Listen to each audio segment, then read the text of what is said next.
Je m'appelle Carlos Mendoza, et ce que je vais vous raconter n'est pas seulement une histoire. C'est le souvenir de la façon dont Dieu est intervenu dans un lieu de désespoir et a changé ma vie. J'ai senti la mort si proche que j'entendais son silence. Ce jour-là à Reynosa ressemblait à tant d'autres.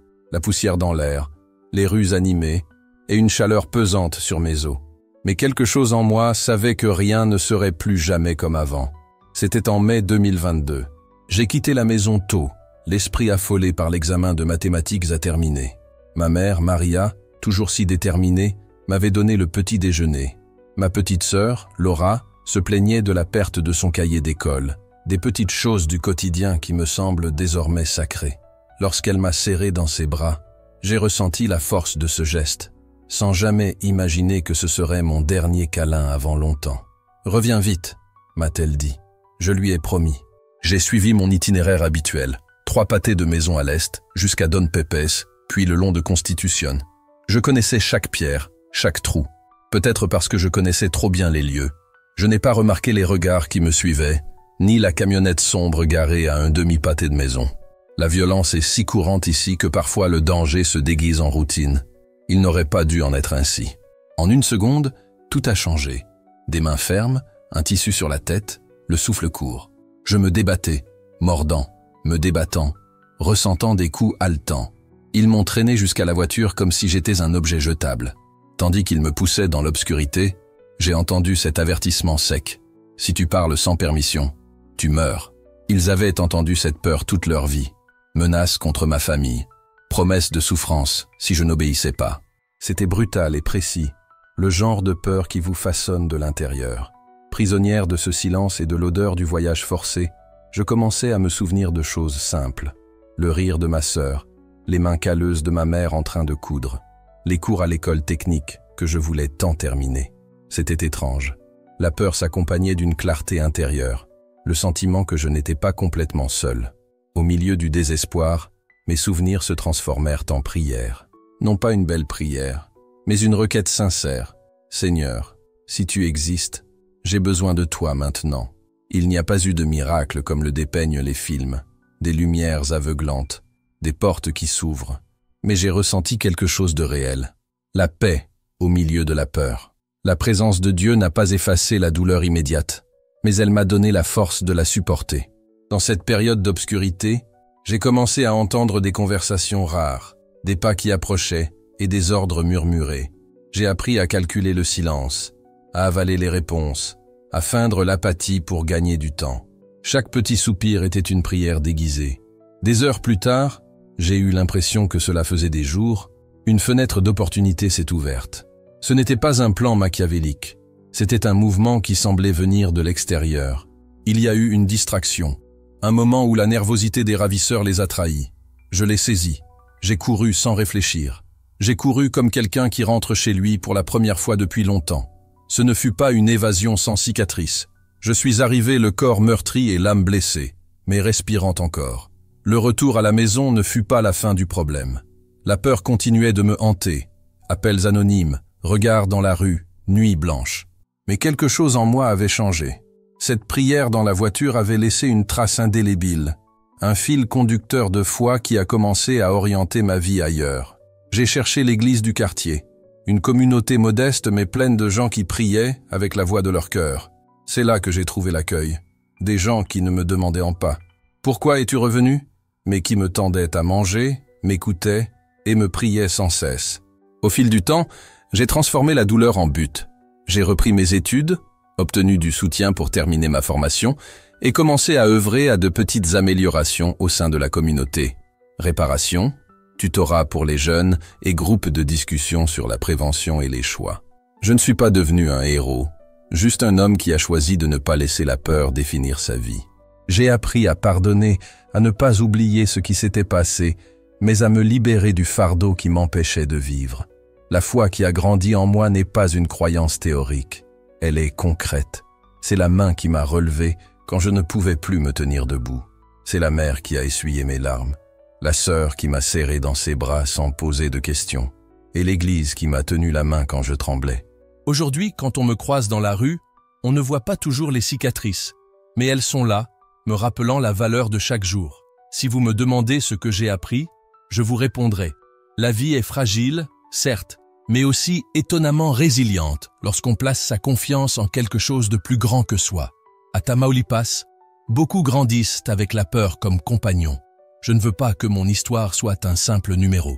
Je veux qu'elle prouve que même dans les recoins les plus sombres, la lumière de Dieu peut pénétrer, non pas pour dissiper immédiatement les ténèbres, mais pour ouvrir des brèches d'espoir qui mènent à la guérison. Je ne sais pas ce que l'avenir me réserve, et il y a des jours où le souvenir de cette voiture me revient avec force. Mais aujourd'hui, je choisis de continuer.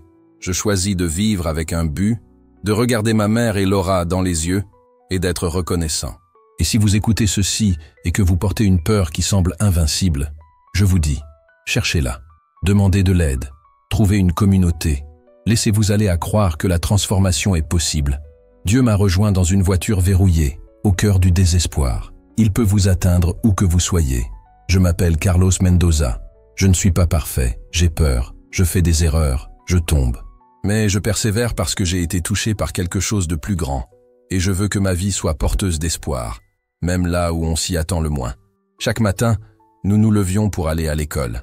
Chaque fois que nous sortions jouer au ballon, chaque rire semblait lutter contre la peur constante. Cette tension, cette tentative de vivre une vie normale malgré la terreur constante, m'a conduit à ce jour sur l'autoroute Victoria-Monterrey. C'est là, en cette période de captivité, que j'ai appris qu'il existe des forces plus grandes que les forces armées, et que le silence, parfois, peut être une arme de survie. Très tôt, j'ai compris la cruauté de la loi qui régnait dans ce lieu. Le bruit tuait. Les cris attirèrent la violence, les supplications se transformaient en moqueries, les pleurs suscitaient davantage de cruauté. J'ai donc appris à ravaler ma peur, à retenir mes larmes, à baisser les yeux. Je suis devenu expert à exister sans être remarqué, à rester entier intérieurement, alors que mon corps était prisonnier. Ce garçon apprend vite, ai-je entendu l'un d'eux dire le deuxième jour, en référence à mon calme forcé. Il tiendra plus longtemps que le précédent. Je ne savais même pas ce que « dernier » signifiait, jusqu'à ce que la routine de cet endroit me l'apprenne. La maison où il nous enfermait paraissait ordinaire de l'extérieur. Peinture écaillée, clôture rouillée, chiens maigres et aboyeurs, mais à l'intérieur, c'était un couloir infernal. Il y avait d'autres garçons, dont certains avaient un âge qui me brisait le cœur. Le plus jeune devait avoir 11 ans, son regard si vide que rien d'autre ne semblait y tenir. Un homme surnommé « le rigide », le visage couvert de cicatrices, telles des cartes de douleur, me parla comme pour me rendre un verdict. « Tu appartiens au commandant, maintenant. Ton ancienne vie est terminée. Si tu coopères, peut-être qu'un jour, tu reverras ta famille. » La menace était claire et aussi concrète que les murs qui m'emprisonnaient. Les premiers jours furent un mélange mortel d'endoctrinement et de violence. Il nous forçait à assister à la brutalité pendant que nous mangions. Pour nous y habituer, disait-il. Il nous faisait nettoyer le sang des camions, pour chasser le dégoût. Il nous entraînait jusqu'à l'épuisement. Et quand nous nous évanouissions, nous recevions des cris au lieu de compassion. Un matin, l'homme sévère me prit à part et me fixa du regard. « Tu as l'air d'un bon garçon. » Ces mots n'étaient pas des compliments. C'était une condamnation. Il disait que je serais transformé en chien de garde pour le côté nord, près des écoles. Être chien de garde était un travail de surveillance. Surveiller les rues, reconnaître les visages, repérer les voitures, alerter des mouvements des autorités ou de groupes rivaux. On m'a donné un téléphone jetable et une liste de codes. Passal, pour la police municipale. Un autre mot pour la garde nationale. Familia Toda, pour un convoi militaire. On m'a placé près de l'endroit où j'avais grandi, une cruauté calculée pour me rappeler à chaque seconde ce qui m'avait été volé. L'entraînement était méthodique et brutal. Mémoriser les plaques d'immatriculation, les itinéraires des patrouilles, les types de véhicules, transmettre les informations rapidement et sans erreur. Il a commis une erreur, et le passage à tabac a suivi. Une seule erreur peut coûter plusieurs vies, répétait-il, sans aucune humanité. Vivre là-bas signifiait apprendre à transformer les petits gestes en survie, feindre la normalité, poser les mauvaises questions comme si elles étaient justes, baisser la tête au passage de voitures jusque-là indifférentes à mon égard.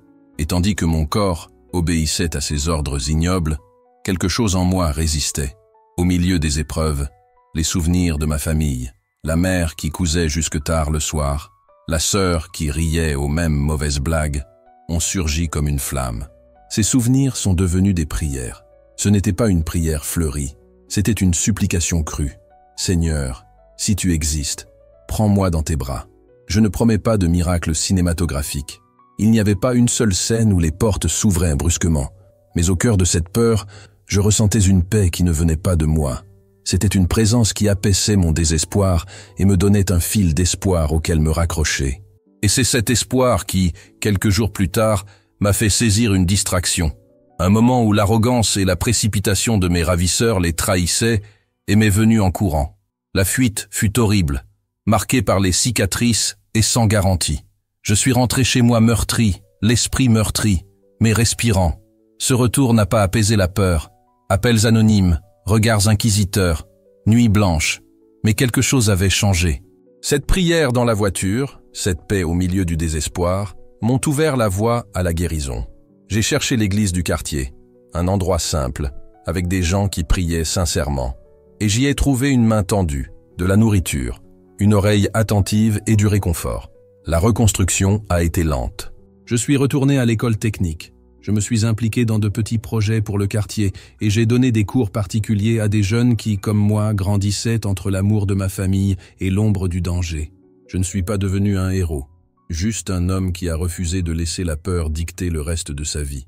J'ai appris à pardonner, non pas à effacer ce que j'avais vécu, mais à éviter de porter ce fardeau inutile. La foi née dans cette voiture fermée est concrète.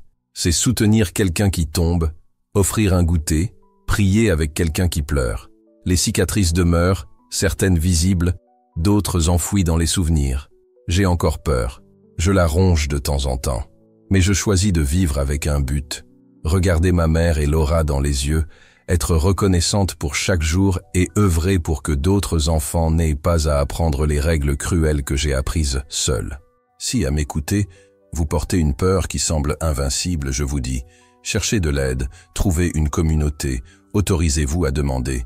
Dieu m'a atteint là où l'espoir semblait mince et il peut vous atteindre aussi. Je m'appelle Carlos Mendoza. Je ne suis pas parfait. Je fais des erreurs, je tombe et j'ai peur.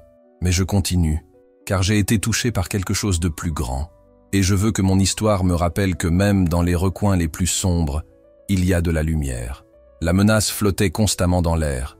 Si nous perdons des personnes ou des biens à cause de vous, vous en paierez le prix fort. Cet avertissement allait devenir une terrible réalité.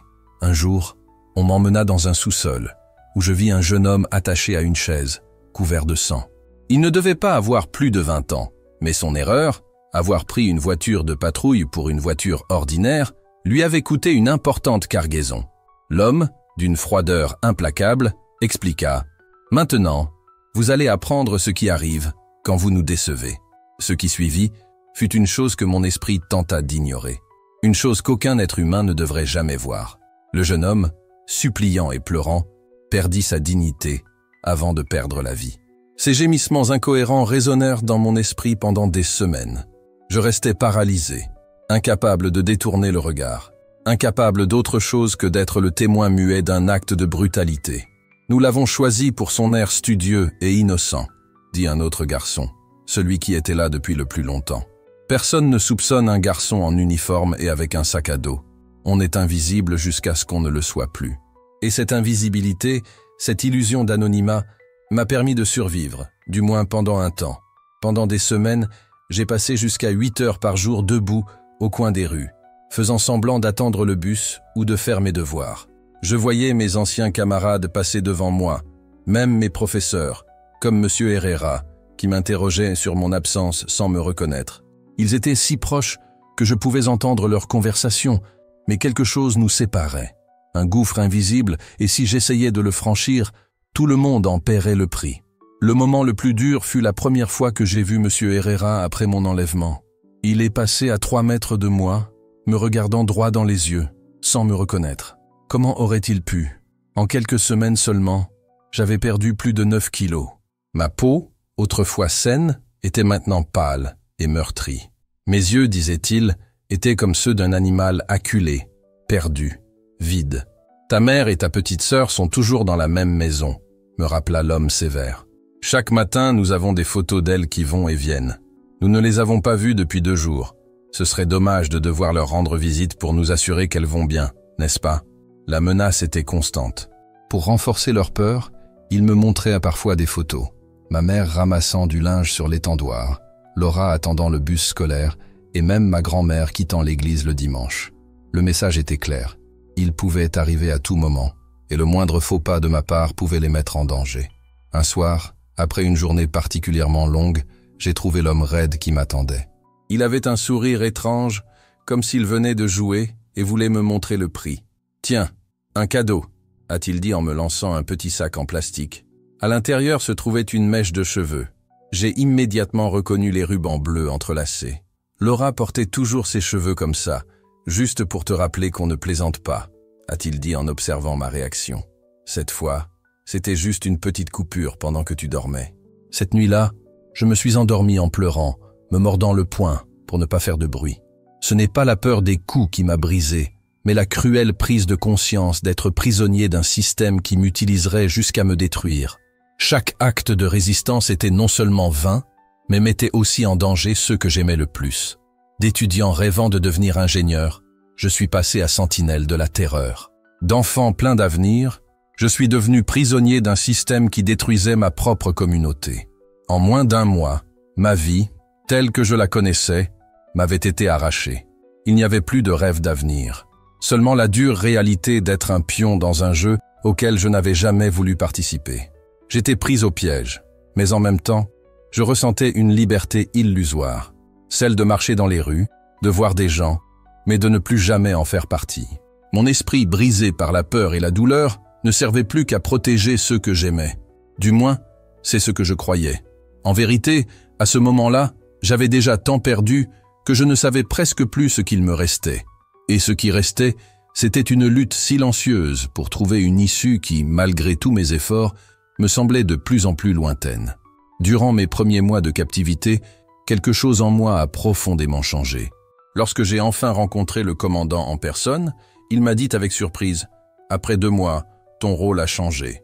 Tu n'es plus un simple numéro. » C'était un homme d'une 50aine d'années, apparemment ordinaire, toujours avec des lunettes et des vêtements discrets, coûteux et pourtant simples. Rien dans ses manières ne trahissait la cruauté qu'il portait en lui. Il m'annonça que j'aurais plus de responsabilités, mais pour moi, cela signifiait entrer dans un cycle encore plus dangereux, devenir une mule humaine, puis une carranca, des termes dont je n'ai compris toute la brutalité que plus tard. On m'avait appris à porter des sacs à dos à double fond remplis de paquets. La règle était claire. Si on vous arrêtait, vous deviez avoir l'air d'un jeune homme ordinaire, sans problème. Si on vous découvrait, vous ne deviez jamais avouer nous avoir vus. Le fardeau semblait toujours léger, mais la peur grandissait à chaque pas. Je franchissais les postes de contrôle militaire, le cœur battant si fort que j'avais l'impression que les soldats l'entendaient. C'est à cette époque que le pire a commencé. Pour supporter des gardes interminables de 36 heures, on nous injectait de la méthamphétamine. La première fois, j'ai tenté de résister, mais un homme ferme m'a maintenu au sol pendant qu'un autre m'injectait l'aiguille. « Tout le monde passe par là », a-t-il dit avec un sourire glacial. « Au début, on déteste ça, puis on en a besoin. » Le choc a été brutal. Une chaleur brûlante a parcouru mon bras, montant jusqu'à exploser dans ma tête. Je suis tombé à genoux, haletant, le cœur battant la chamade. Je n'arrivais pas à dormir. Je pouvais à peine manger. Mon esprit s'emballait. Lorsque les effets se sont dissipés, j'ai vomi jusqu'au sang. J'ai tremblé de façon incontrôlable et les larmes ont coulé à flot. Au fil du temps, mon corps s'est adapté. Non pas que la douleur ait diminué, mais j'ai appris à vivre avec, à vivre dans cet enfer. La drogue est devenue une ombre constante, un démon familier qui détruisait mon corps et mon âme avec une précision cruelle. José, un garçon de Matamoros qui était dans l'organisation depuis près d'1 an, m'a expliqué comment tout cela fonctionnait. Il n'avait que 17 ans, mais il paraissait beaucoup plus âgé, avec un corps fatigué et un regard attentif. Il m'a dit que son cousin avait été recruté à 13 ans et avait tenu 3 ans avant d'être utilisé comme appât lors d'un affrontement avec l'armée. On dit qu'il avait reçu 42 balles. José m'a raconté le terrible parcours qui nous attendait. Nous avons commencé comme faucons, puis comme mules, puis comme leurres. S'il survivait et se montrait loyal, il pourrait être formé pour un poste plus permanent au sein de l'organisation. Mais la plupart n'arrivaient jamais jusque-là. Un soir, après une garde épuisante, Il s'est produit un événement dont je me souviendrai toute ma vie. Ils ont amené un homme ligoté, un enseignant, paraît-il. Ils ont dit qu'il parlait trop aux élèves des dangers du crime organisé. Le commandant a ordonné « Montrez-leur la vérité ». Ils nous ont tous alignés, jeunes effrayés, devant lui. Lorsqu'ils ont enlevé la cagoule, j'ai reconnu son visage, déformé par la souffrance. C'était celui du professeur Martinez, celui-là même qui enseignait l'histoire à l'école d'à côté. Je l'avais vu au concours scolaire, toujours à encourager ses élèves. Maintenant, il était méconnaissable, le visage tuméfié, couvert de bleu, les yeux presque gonflés et clos. Ce qui m'a le plus frappé cette nuit-là, ce ne sont pas les cris, ni le sang, mais le regard du professeur Martinez. Il y avait là quelque chose, une profonde lassitude. Le regard de quelqu'un qui a vu sa propre fin et compris qu'il n'y avait plus d'espoir. « L'ennemi est là !» cria le commandant en encerclant l'enseignant ligoté. « Pire que la police, pire que l'armée. Il empoisonne les jeunes avec ses idées, leur fait croire qu'il existe une issue, qu'il y a une vie ailleurs. Il leur ment. Ce qui suivit était destiné à effacer toute trace d'humanité en nous. Tous les garçons de la planque furent contraints d'observer et de participer. Quand mon tour arriva, le professeur respirait à peine. Ils me mirent un objet lourd dans la main et m'ordonnèrent de m'en servir. Je les regardai dans les yeux, m'attendant peut-être à ce qu'ils me disent que tout allait bien, qu'ils me pardonnaient, qu'ils comprenaient. Mais ce que j'ai vu m'a anéanti. Il m'a reconnu. D'une voix faible, presque étouffée, il a murmuré mon nom. « Carlos, ta mère. » Avant qu'il ait pu terminer, l'un des hommes de main, El Stifo, l'a brutalement frappé. Le commandant m'a lancé un regard suspicieux. « Vous le connaissez ?» J'ai tremblé. J'ai dit non. « Alors prouve-le. » Cette phrase résonna en moi comme une sentence. À partir de ce moment, quelque chose s'est brisé. Une partie de mon âme que je n'ai jamais récupérée. Ce que j'ai fait ensuite me hante encore aujourd'hui. Parfois, je me réveille au milieu de la nuit en entendant ce son. Aucune thérapie, aucun mot n'a pu effacer complètement le poids de cet instant. Une fois tout terminé, l'homme rigide est passé devant nous, nous observant un par un, lisant nos expressions comme quelqu'un qui évalue une marchandise. Ramiro, un garçon de 14 ans seulement, ne pouvait retenir ses larmes. Le lendemain matin, il avait disparu. Personne ne lui a demandé ce qui s'était passé. « Vous n'êtes plus des enfants », a dit le commandant d'un ton glacial. « Vous êtes des outils. Et les outils ne pleurent pas, ne ressentent pas, ne pensent pas. Les outils ne sont bons que jusqu'à ce qu'ils cassent. Alors, on les remplace. » Cette nuit-là, allongé sur le matelas fin que je partageais avec 2 autres garçons, je me suis souvenu de ma grand-mère. C'était la seule vraie croyante de ma famille. Quand j'étais petit, je m'asseyais sur ses genoux, tandis qu'elle lisait, d'une voix douce et tremblante, des versets de sa Bible abîmés et usés. « Dieu est toujours avec toi », disait-elle, en me caressant les cheveux. À cet instant, je me suis demandé comment un tel Dieu pouvait exister et permettre une telle cruauté. Comment pouvait-il voir des enfants transformés en monstres? J'ai fermé les yeux, et pour la première fois depuis des mois, j'ai essayé de prier. Les mots me sont sortis de la bouche. « Notre Père qui es aux cieux ». Mais je me suis arrêté. Quel genre de père pouvait-il être, capable de tout voir et de ne rien faire? Cette nuit-là, je n'ai pas prié pour le salut. J'ai prié pour ne pas me réveiller le lendemain.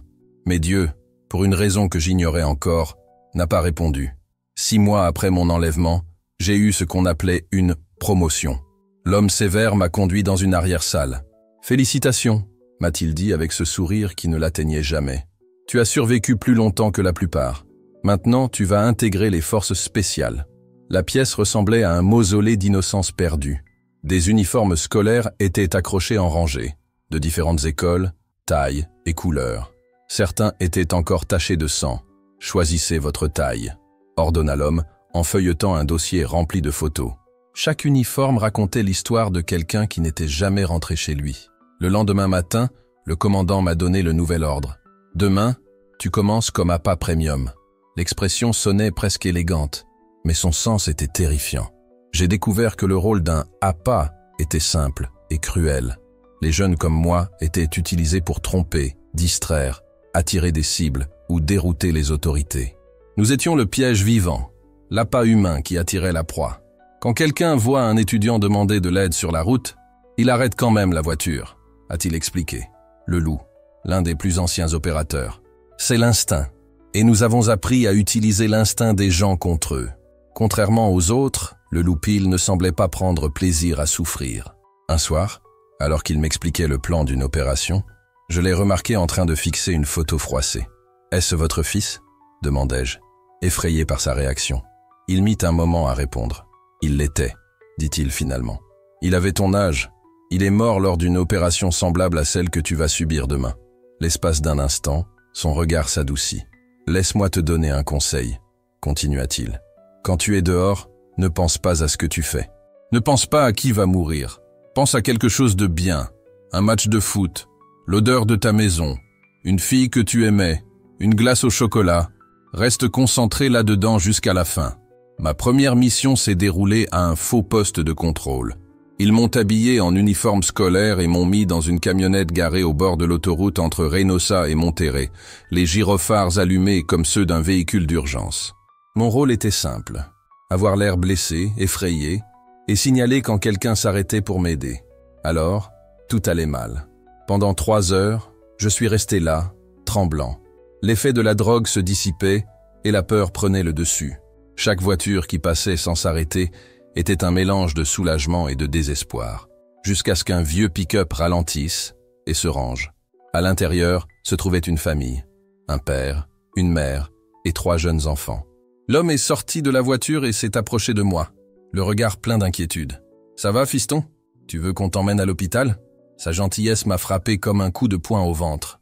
Pendant une seconde, j'ai pensé lui crier de courir, mais j'ai vu les phares des camions approcher dans mon rétroviseur. Il fallait donner le signal. Je me suis passé la main dans les cheveux 3 fois. Le geste convenu. Le bruit qui a suivi hante encore mes rêves. Les coups de feu, les cris, les pleurs des enfants.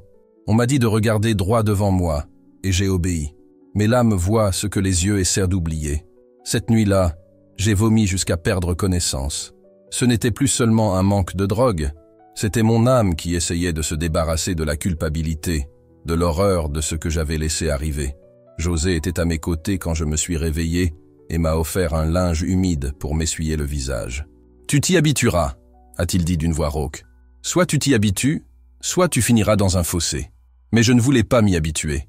Je ne voulais pas mourir intérieurement. Chaque nuit, je me jurais de trouver un moyen de m'échapper, ou de mourir en essayant. Pourtant, chaque menace contre ma famille, chaque nouvelle dose forcée, chaque atrocité dont j'étais témoin, érodait une part de ma volonté. 3 mois plus tard, quelque chose se produisit.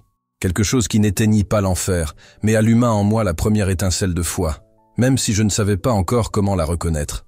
On m'a placé dans un coin, faisant semblant d'être blessé, dans l'uniforme taché de sang qu'ils avaient eux-mêmes maquillé pour un vrai. Une femme s'est arrêtée. À en juger par l'insigne de son uniforme, elle ressemblait à une infirmière. Elle a couru vers moi, l'instinct de secours plus fort que la peur. Quand nos regards se sont croisés, quelque chose dans mon visage l'a fait hésiter.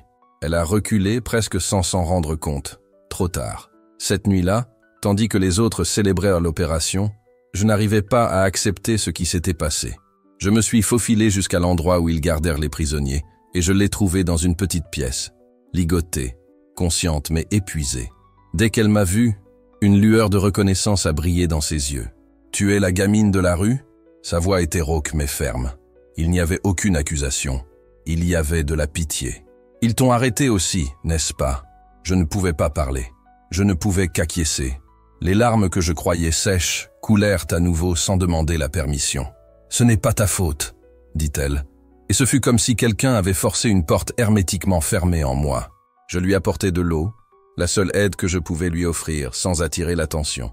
Tandis qu'elle buvait, je remarquai un petit crucifix autour de son cou. Elle suivit mon regard et sourit, faiblement mais sincèrement. « Dieu est là, maintenant », murmura-t-elle. « Surtout maintenant. » 2 gardes se sont approchés et j'ai dû partir. Je n'ai jamais su ce qu'ils lui ont fait ensuite. Je n'ai jamais posé de questions. Au fond, je connaissais déjà la réponse. Celui qui me rappelait véritablement mon humanité était Diego, un garçon de Nuevo Laredo recruté à la même époque. Une nuit, alors que tout le monde dormait, il sortit de sa chaussette une croix en bois grossièrement sculptée. « Mon grand-père l'avait faite », murmura-t-il, « avant qu'on me prenne.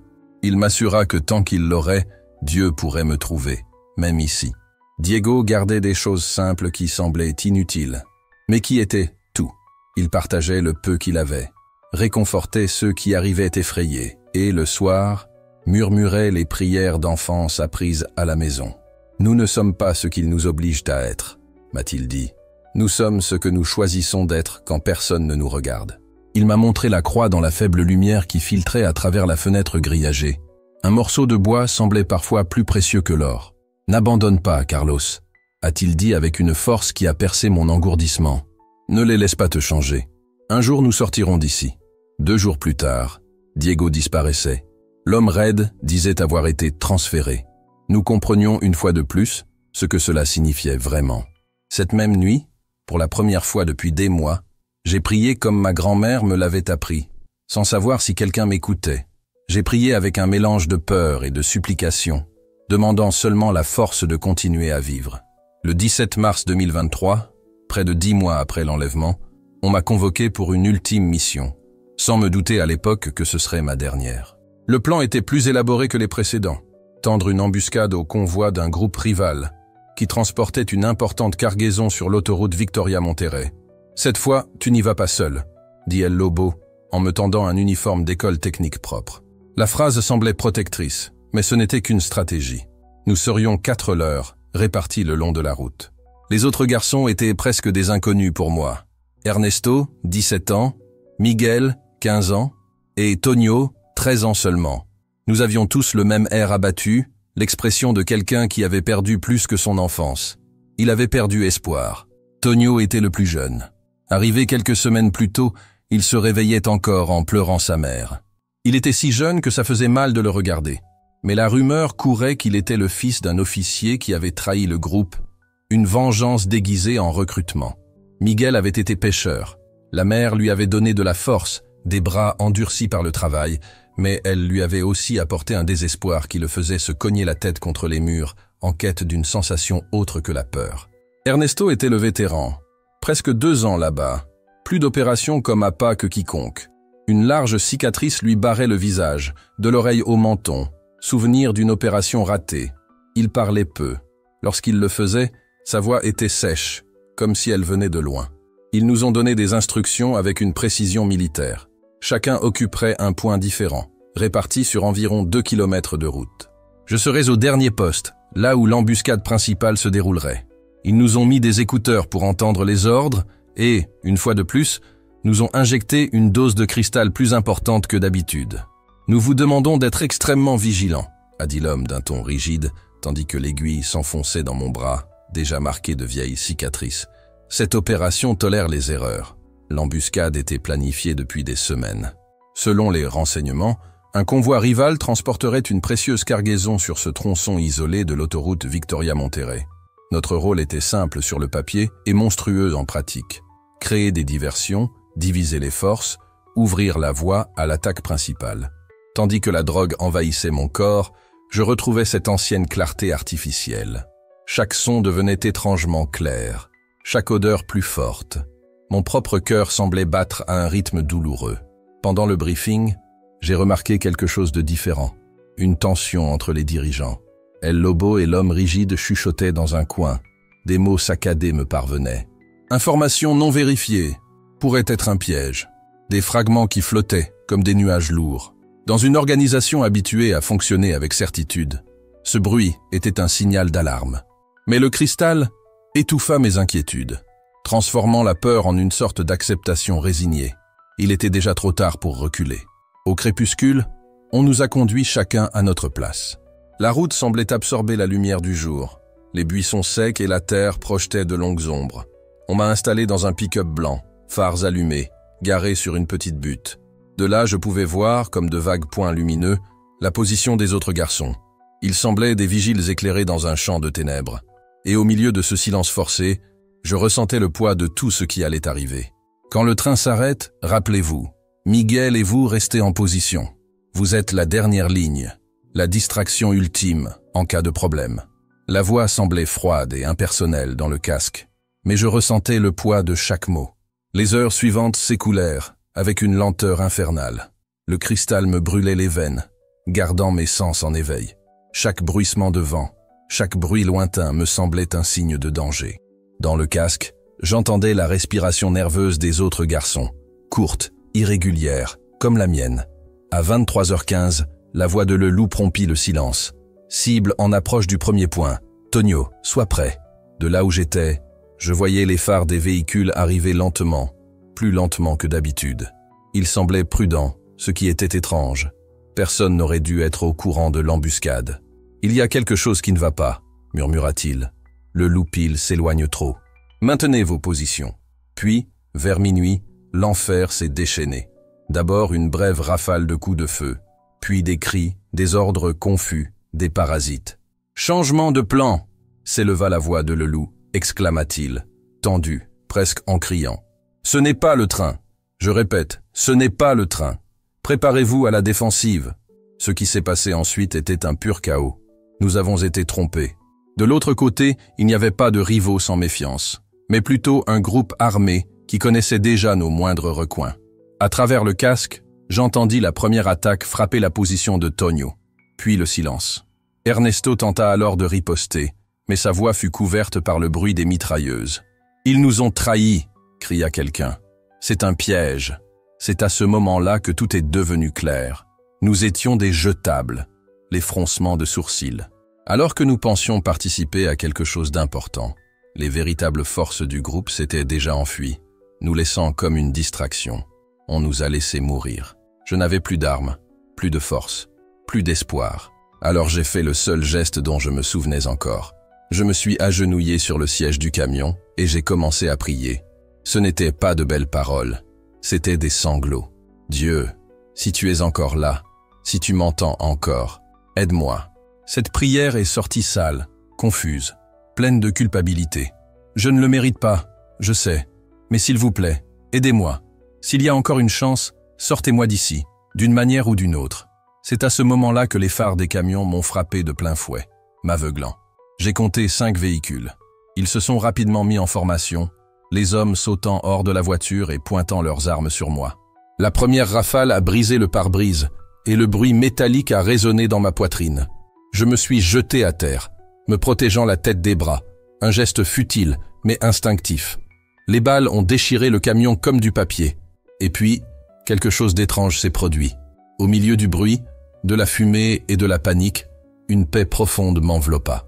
C'était le genre de paix qui n'avait aucun sens, la paix de quelqu'un qui comprend que la fin est arrivée, et pendant une seconde, n'a plus peur. J'ai pensé à ma mère, à ma sœur, à ma grand-mère. J'ai pensé au professeur Martinez et à tous ceux que j'avais trahis, directement ou indirectement. L'espace d'un instant, la douleur a cédé la place à un silence pesant, et au cœur de ce silence, quelque chose d'inattendu a émergé, des souvenirs de foi. Je me suis souvenu de l'infirmière, de la croix autour du cou, de la voix de Diego me disant que Dieu pouvait nous trouver même en enfer. Et là, entouré par les coups de feu, j'ai réalisé que d'une certaine manière, il me trouvait vraiment, non pas pour me sauver du feu qui m'entourait, mais pour m'atteindre à l'intérieur, là où je brûlais depuis bien plus longtemps. Au milieu de ce chaos, entouré de coups de feu et de fumée, je pensais aux quelques personnes qui voyaient encore quelque chose d'humain en moi, même quand je ne voyais plus que culpabilité et ténèbres. « Pardonne-moi », murmurai-je, recroquevillé sur le plancher du véhicule. « S'il te plaît, Seigneur, pardonne-moi. » Et puis quelque chose s'est produit que je n'ai jamais pu expliquer logiquement. Au milieu du bruit assourdissant des rafales, j'entendis le léger clic de la portière passager qui s'ouvrait. Je crus que c'était la fin, qu'un des hommes était venu m'exécuter personnellement. Mais ce que je vis me coupa le souffle. Un homme d'un certain âge, peut-être la soixantaine, entra dans le véhicule comme si le chaos extérieur ne l'affectait pas. Il portait une simple salopette bleue comme celle d'un mécanicien. La lumière vacillante des phares faisait briller son visage calme et serein, presque impossible à distinguer au milieu du tumulte. « N'aie pas peur », dit-il d'une voix ferme et douce qui couvrait le bruit des balles. « Je suis venu pour toi. » Sans attendre de réponse, il s'est allongé sur moi, recouvrant mon corps du sien. Je sentais son poids, la chaleur de sa présence, et les balles continuaient de siffler, déchirant le métal autour de lui, l'atteignant. Mais il ne bougeait pas. Pas de cris, pas de sang, rien. « Qui es-tu » réussis-je à marmonner, la voix brisée. « Quelqu'un qui a entendu ta prière » répondit-il avec un calme surnaturel. Dans l'éclat intermittent des coups de feu, j'ai remarqué quelque chose d'impossible. Là où les balles l'avaient atteint, sa peau brillait, reflétant une lumière métallique, comme si son corps était fait de lumière et non de chair. Mais ce qui m'a le plus frappé, ce n'était pas cela, c'était son regard. Il m'a regardé avec une compassion que je n'avais jamais ressentie auparavant. Pas une pitié lointaine, mais quelque chose qui venait de quelqu'un qui comprend la souffrance parce qu'il l'a vécue de première main. Pendant ce qui m'a semblé durer 3 longues minutes, il est resté là, mon bouclier humain. J'entendais le sifflement des balles percer l'air, mais aucune ne m'atteignait. Puis il prit la parole, au milieu d'une brève pause dans la fusillade. « Tu dois garder en toi ce que tu as vécu, pas ce que tu ne peux pas changer. Le regret n'est pas la fin, Carlos. C'est le début du chemin du retour. » Ces mots m'ont transpercé comme jamais auparavant. C'était comme s'il voyait tout, chaque crime, chaque lâcheté, chaque peur. Et pourtant il me regardait avec tendresse, reconnaissant le peu d'humanité qui me restait. Lorsque les coups de feu se sont tus, il s'est penché et m'a parlé tout près de l'oreille. « Quand je te le dirai, tu vas sortir de dessous le camion, côté conducteur. Tu vas courir vers le sud et tourner à gauche. À 8 kilomètres d'ici, il y a un vieux puits, près d'un mesquite. Cache-toi là. Quelqu'un te trouvera à l'aube. » Je tremblais tellement que j'avais du mal à respirer. « Je ne peux pas, » murmurai-je. « Ils me tueront dès que je sortirai. »« Ne pars pas, » répondit-il avec un sourire qui, l'espace d'un instant, illumina les lieux comme un rayon de soleil perçant un ciel cendré. « Je vais les distraire. Dès que je te le dirai, cours, et ne te retourne pas. Quoi qu'il arrive, ne te retourne pas. » Je restais figé, cherchant à comprendre, cherchant à... Comment savait-il pour le puits? Comment pouvait-il me promettre que quelqu'un me retrouverait? Qui se sacrifierait pour moi? Moi qui avais détruit tant de vies. Mais à cet instant, en pleine guerre, j'ai compris quelque chose qui n'était pas de ce monde. Cet homme n'était pas là par hasard. Il n'était pas juste quelqu'un. Il était une réponse. Quand j'ai réalisé ce qui se passait, il m'a regardé droit dans les yeux et m'a dit, avec un calme qui désarmait toute peur, « Carlos, ta vie a un but plus grand. Tu n'as pas été créé pour mourir ainsi. Ce que tu as vécu jusqu'à présent n'est pas la fin. Ce n'est que le début. Avant que je puisse dire quoi que ce soit, cet homme a fait l'impensable. Il se leva, ouvrit la portière et sortit du véhicule, complètement exposé. Aussitôt, les coups de feu se tournèrent vers lui. Mais au lieu de courir, il éleva la voix dans un cri qui sembla faire trembler l'air. C'était une voix qui ne venait pas de ce monde.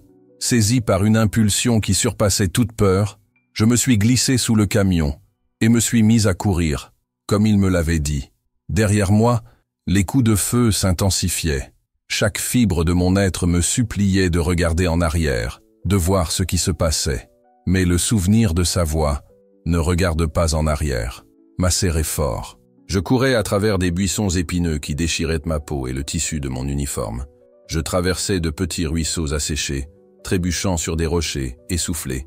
Le cristal encore présent dans mon corps me donnait une force surnaturelle, mais ce qui me motivait vraiment était autre chose. La foi qui, sans que je m'en rende compte, renaissait en moi. Tandis que je courais, les souvenirs me revinrent en mémoire. J'ai revu le visage de ma mère le matin de mon enlèvement, le sourire de ma sœur jouant avec moi dans le jardin, la voix douce de ma grand-mère lisant sa Bible usée et disant « Dieu n'abandonne jamais les siens ». Au milieu de ces images surgissaient les horreurs de ce que j'avais fait, et au milieu de ce tumulte, une question persistait. Qui étais-je? Qui suis-je? Et qui puis-je encore être? C'était comme si, pour la première fois, je pouvais voir ma vie entière d'un seul coup. L'innocence perdue, la peur, la culpabilité. Et là, au milieu de tout cela, une chance. Non pas d'effacer le passé, mais de vivre différemment désormais. Quand le bruit des coups de feu s'est enfin estompé, mes jambes ont lâché. Je suis tombé à genoux dans la poussière, épuisé. Et c'est là que j'ai compris une chose impossible. Ma chemise était déchirée par plusieurs impacts de balles. 6, peut-être plus. Mais en dessous, ma peau était intacte. Aucune blessure, aucune égratignure. J'ai touché les marques en tremblant. Les balles avaient traversé le corps de l'homme et s'étaient arrêtées avant de me toucher. J'aurais dû être mort, mais je ne l'étais pas. Je me souvenais, comme un écho lointain, des histoires que ma grand-mère racontait sur les anges et les délivrances. Des histoires qui me faisaient rire, disant qu'elles n'étaient que la consolation des gens simples. Mais là, seul au milieu du désert, j'ai réalisé que peut-être ces histoires étaient la manière humaine d'essayer d'expliquer l'inexplicable. J'ai levé les yeux vers le ciel étoilé et, d'une voix rauque, J'ai murmuré « Merci ». Je ne savais pas si je parlais à Dieu, à cet homme, ou aux deux. Mais pour la première fois depuis longtemps, ce que je ressentais était réel.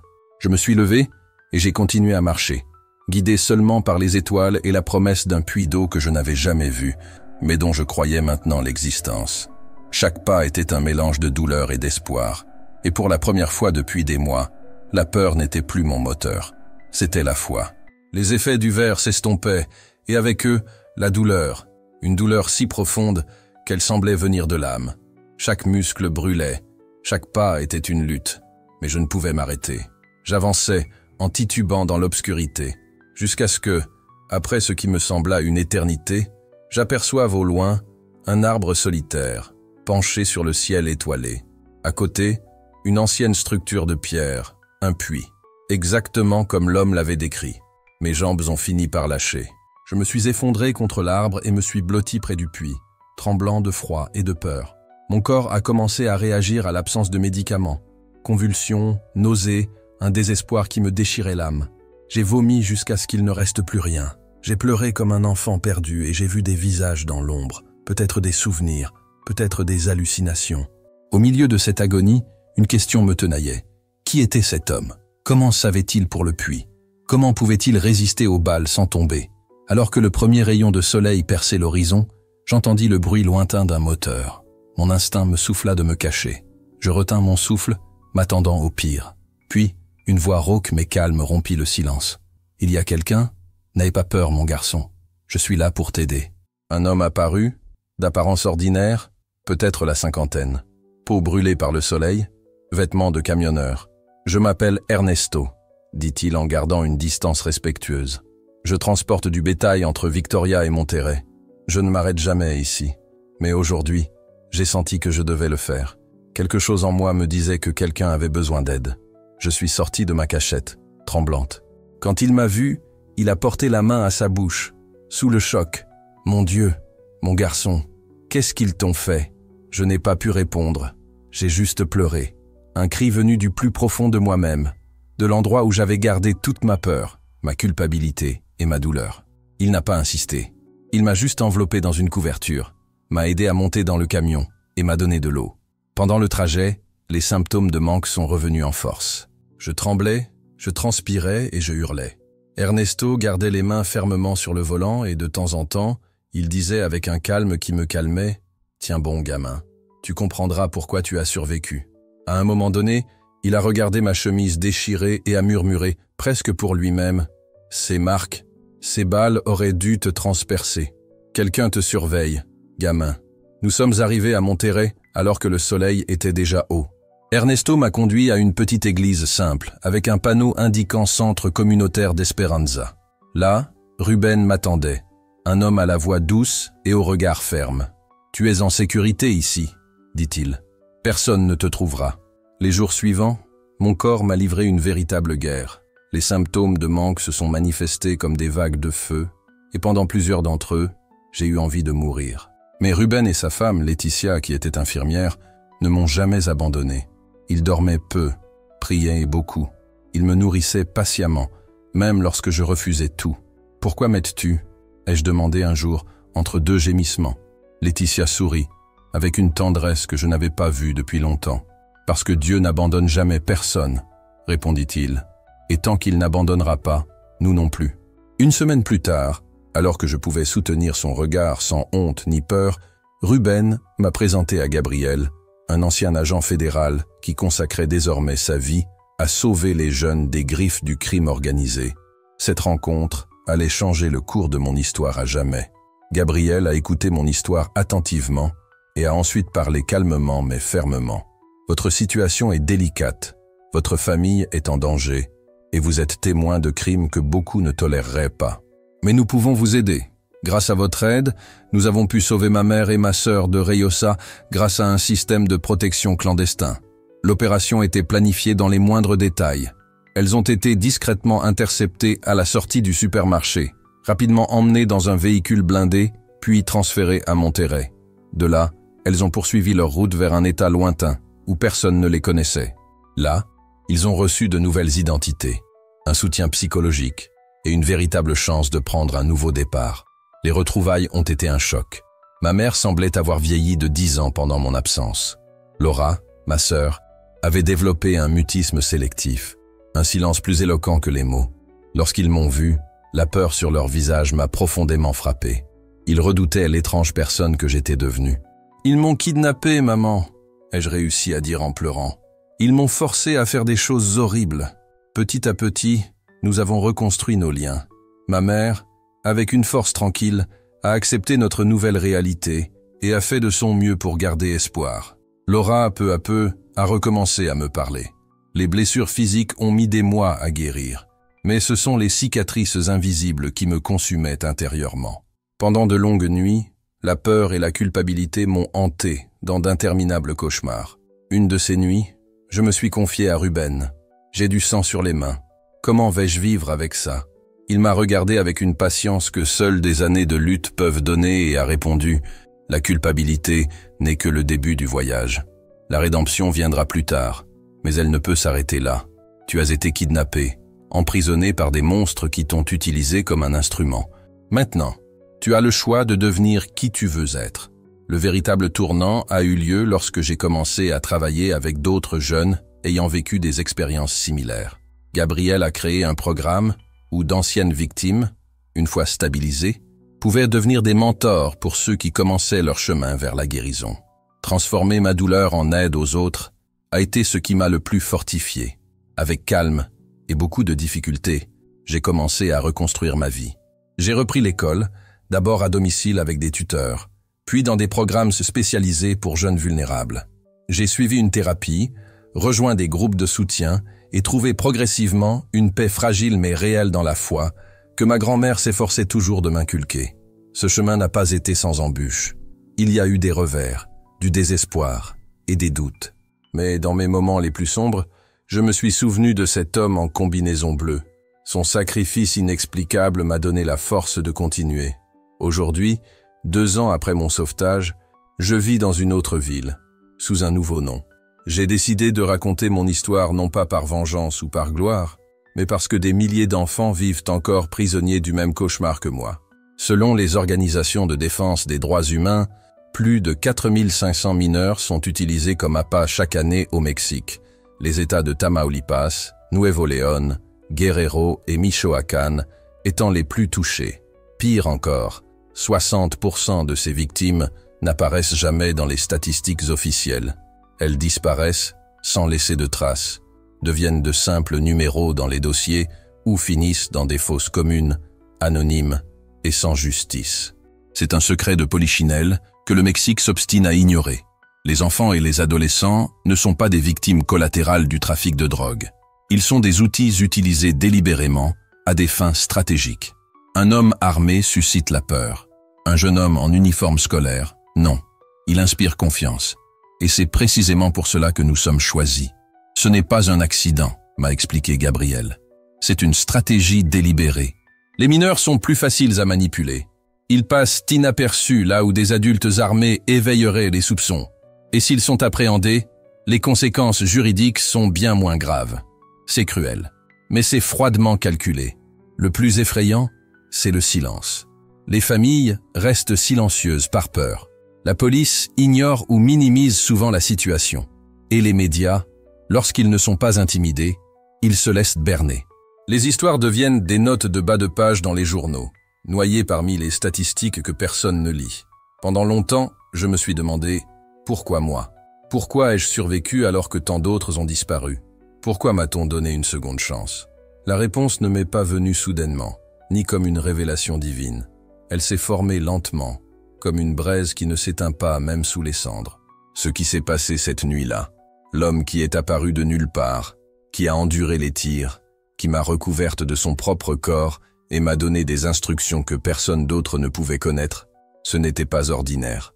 Quand j'ai tout raconté à Ruben, il m'a écouté attentivement, puis m'a montré quelques passages de la Bible. Des histoires anciennes, mais qui semblaient décrire exactement ce que j'avais vécu. Des anges qui apparaissent dans les moments de désespoir, des messagers qui apparaissent quand tout semble perdu.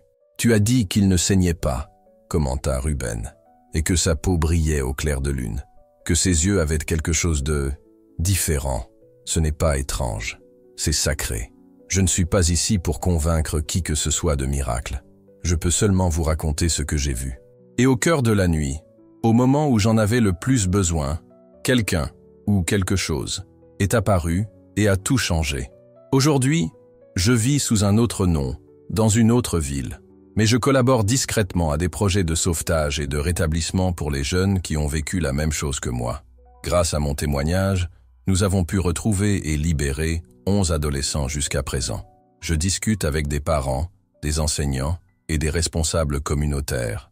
Les signes sont là, mais il est facile de les ignorer. Cadeaux coûteux sans explication, nouveaux amis, inconnus, sautes d'humeur soudaines, absences injustifiées. Un seul après-midi d'absence peut être le début de l'enfer. Je m'appelle, où j'étais, Carlos Mendoza. J'ai été enlevé de mon école de Reynosa à 16 ans. J'ai servi d'appât humain. J'ai vu et fait des choses que personne ne devrait voir, et encore moins vivre.